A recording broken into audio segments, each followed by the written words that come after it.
ஆண்டவர் பலவித நன்மைகளை தந்து வழி நடத்தி இருக்கிறவர்.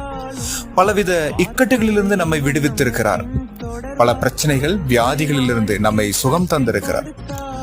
அந்த காலகட்டத்தில் எல்லாம் நாம் சிந்தித்து பார்ப்போமே ஆனால், அந்த கடினமான சூழ்நிலையிலிருந்து நாம் எப்படி வெளிவருவோம் என்று யோசித்துக் கொண்டிருந்திருப்போம்.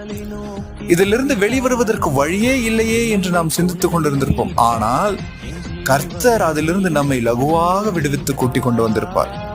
எந்தவித இன்னல்களும் என்னை தொடராதபடிக்கு முற்றிலுமாக கர்த்தர் அதிலிருந்து ரட்சித்து வந்திருப்பார்.